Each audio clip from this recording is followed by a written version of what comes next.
Halo viewers, welcome back to my channel.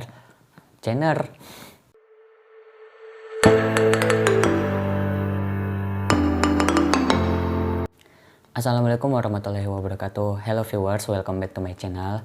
Ketemu lagi dengan saya Ragil Hartnawidianto di channel aku yang akan membahas seputar tentang psikologi. Dan sesuai dengan judul yang sudah kalian baca di bawah, hari ini Ragil mau membicarakan persoalan tentang psikologi konsumen.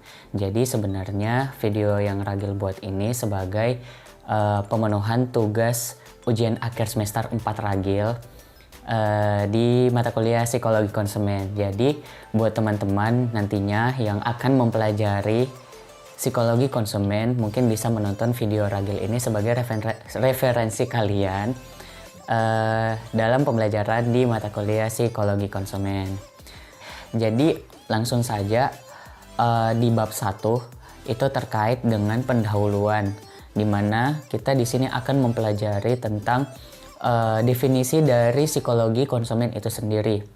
Jadi pengertian dari psikologi konsumen adalah cabang ilmu psikologi yang mempelajari tentang tingkah laku manusia dalam kaitannya dengan pilihan atas suatu produk atau jasa yang bernilai ekonomis untuk dibeli dan digunakan untuk memenuhi kebutuhannya. Jadi di sini psikologi konsumen itu kita melihat sisi pandang berdasarkan dari ekonomi kayak ekonomi dan lain segala macam, dan kita melihat dari sudut pandang konsumen atau pengguna dari suatu produk atau jasa itu sendiri, teman-teman. Terus di sini Ragil juga bahas tentang perilaku konsumen. Nah, apa sih perilaku konsumen itu? Psikologi konsumen tentunya akan melibatkan perilaku konsumen sebagai dasar konsumen dalam memenuhi kebutuhannya.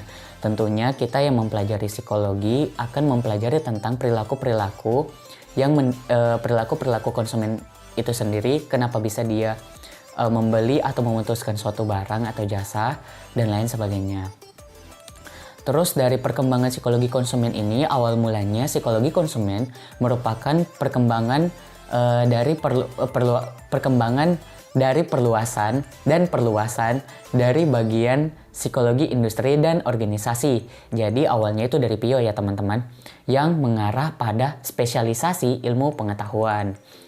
Hingga secara terpisah, psikologi konsumen melakukan penelitian empiris berupaya untuk menemukan dan memperbarui teori-teori yang sudah ada secara dinamis dan berkesinambungan, seperti itu. Terus terkait dengan cabang-cabang atau ruang lingkup psikologi konsumen ini banyak ya teman-teman, mulai dari antropologi, sosiologi, dan kembali ke psikologi itu sendiri, sosiologi juga. Pokoknya cabang dan ruang lingkup dari psikologi konsumen ini banyak. Terus mengapa sih kita penting belajar psikologi konsumen? Jadi kita mempelajari pentingnya belajar psikologi konsumen ini, salah satunya adalah kita mengetahui mengapa seorang konsumen mampu memutuskan untuk membeli suatu produk atau jasa yang dia beli. Jadi akan banyak sebenarnya pentingnya kita belajar dari psikologi konsumen, dan salah satunya adalah kita mengetahui apa alasan atau dalih dari seorang konsumen memutuskan suatu produk atau jasa yang dia belinya, seperti itu. Terus yang di bab kedua kita membahas tentang riset konsumen. Nah, pengertian dari riset konsumen itu sih apa sih? Riset konsumen dapat didefinisikan sebagai pengumpulan, pencatatan, dan penganalisisan data secara sistematis tentang konsumen. Nah, riset konsumen adalah penelitian yang dikembangkan sebagai perluasan bidang riset pemasaran yang perhatiannya difokuskan pada perilaku konsumen, bukan pada aspek-aspek lain dalam proses pemasaran itu sendiri. Riset konsumen sangat diperlukan guna mendapatkan gambaran tentang perilaku konsumen itu sendiri, teman-teman. Terus di riset konsumen ini ada metode dan teknik riset konsumen itu sendiri.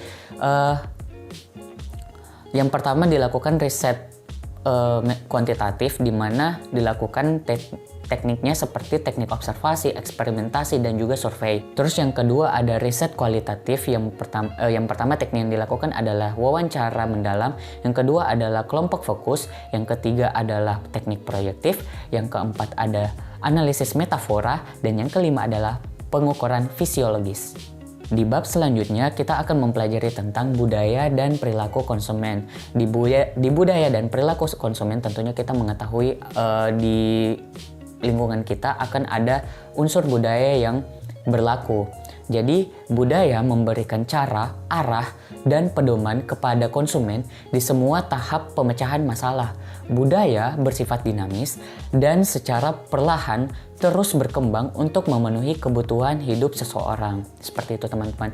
Jadi budaya ini tentunya akan mempengaruhi perilaku dari konsumen itu sendiri dalam memenuhi kebutuhannya. Seperti itu.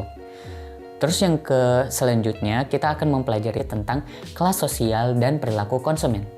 Kelas sosial merupakan pembagian masyarakat ke dalam kelas-kelas yang berbeda. Jadi kita sudah mengetahui lah tentang kelas-kelas sosial, ada yang kelas bawah, kelas menengah, dan kelas atas.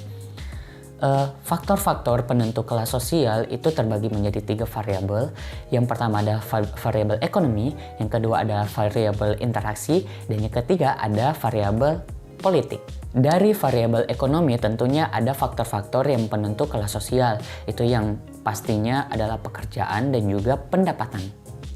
Dan yang kedua ada variabel interaksi, di mana faktor-faktor penentu kelas sosialnya seperti prestise individu, asosiasi, dan sosialisasi seseorang itu sendiri.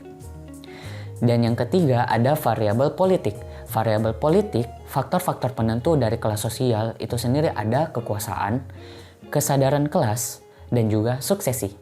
Jika kita membicarakan tentang kelas sosial, tentunya semakin tinggi kelas sosial itu sendiri, maka semakin banyak pula kebutuhannya. Status sosial juga dapat mempengaruhi perilaku konsumen dalam menentukan suatu keputusan pembeliannya.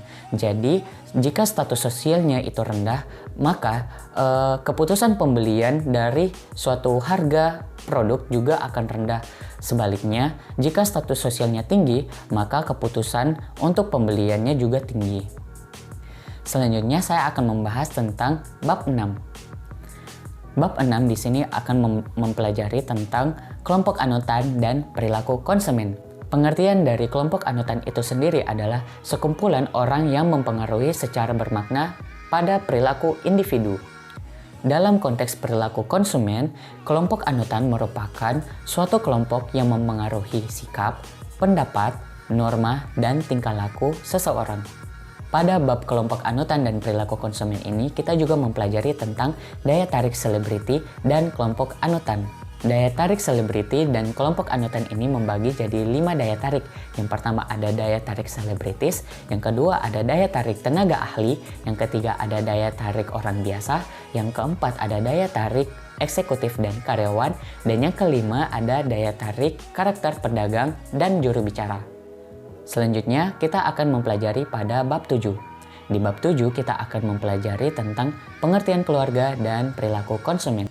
Keluarga tentunya menjadi orang terdekat kita dalam segala pemenuhan kebutuhan kita, sehingga keluarga juga bisa masuk dalam psikologi konsumen. Dalam keputusan konsumsi keluarga, ada pun peran yang dimiliki tiap anggota keluarga. Yang pertama ada penjaga pintu atau gatekeeper, yang kedua ada pemberi pengaruh atau influencer, yang ketiga ada pengambil keputusan atau decider, yang keempat ada pembeli atau buyer, dan yang kelima ada pemakai atau user.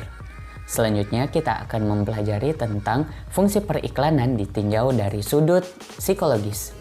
Iklan yang sudah kita ketahui bahwa akan memberikan pengaruh kepada kita untuk bisa mendapatkan daya tarik dalam hal membeli suatu produk. Iklan juga ada kaitannya dengan psikologi konsumen, di mana psikologi konsumen akan memberikan sebuah teori-teori yang ada hubungannya dengan iklan itu sendiri.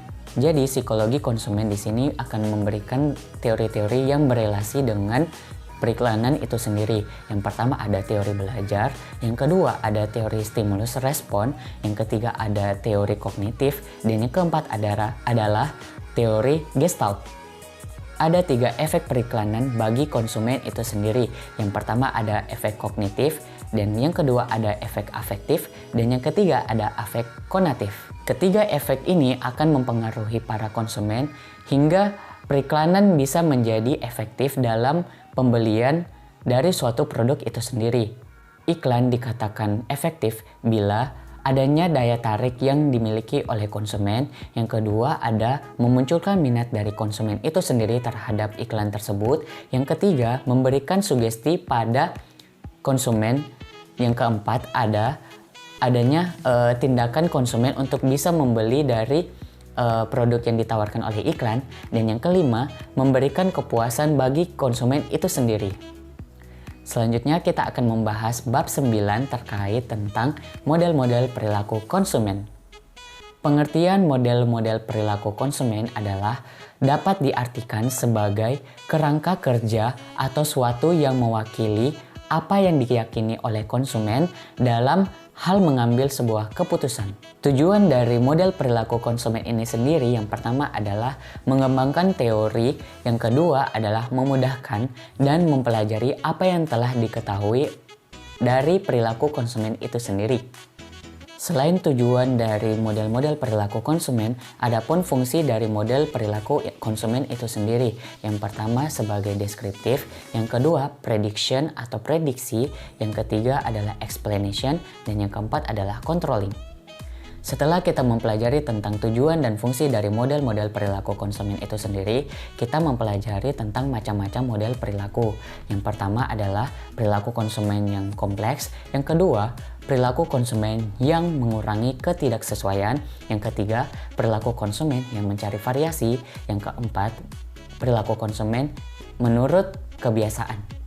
Pembahasan terakhir saya di psikologi konsumen ini di bab 10, yakni terkait pasar dan pemasaran. Pengertian dari pasar itu sendiri, mungkin teman-teman berpikir bahwa pasar adalah sebuah tempat.